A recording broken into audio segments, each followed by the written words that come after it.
မြန်မာလိုပြောမလားတရုတ်လိုပြောမလား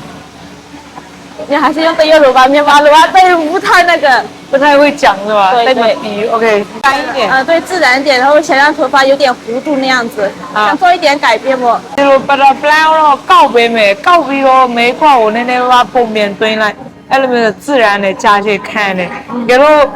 မဲမကောက်ပေးနဲ့ပုံမဲသွင်းမယ်ဆိုရင်သူကနိုင်ပန်းပဲခံတာအားလေတော့အဲ့ဒါရင်ကောက်ပြီးတော့ပုံသွင်းမယ်ဆိုရင်ကောင်းမရှုံမရှင်းခံတယ်懂我意思吗？懂的。那就得么高走，是吗？မကောက်တော့ဒီရှေ့မကောက်တော့么高走。မလောက်တော့ဟုတ်ခန့်တော့ဒီဒီရှေ့မှာစစ်စစ်ဖြစ်နေမှာပေါ့ဒီလိုတန်းတန်းဖြစ်နေမှာ那是就高吧。哎你从来没有烫过吗之前烫过一次的，那么不太成功。不太成功အောင်မြင်ဘူး而且မအောင်မြင်ဘူးဟိုကဘာလို့စပင်းဆိုတဲ့အချိန်မဲ့ကောက်တာစပင်း6ပါဆိုမကောက်တော့စပင်းရတဲ့နဲ့ဖောင်းတော့အဲ့လိုမျိုးဖြစ်သွား哦မအောင်မြင်ဘူးအဲ့တော့翻车了不翻车အောင်ကောက်လို့ပဲအဲ့မှာဆိုတဲ့ချိန်လဲကောက်မယ်6တဲ့ချိန်လဲကောက်မယ်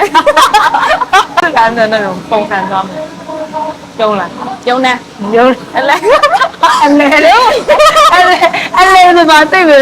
ကျဲရုံလို့လာခလိုက်တာနော်အဲ့လေဟုတ်ပါဘာလို့မေးရစလေအရင်စေးတဲ့ခါရောကောက်ဖို့အရင်ခက်တာကွာပြည့်မလားအဲ့ကြောင့်ပညာမခံပါလေလို့ဆိုရင်ကောက်လို့မရဟုတ်တယ်ဟုတ်ပါ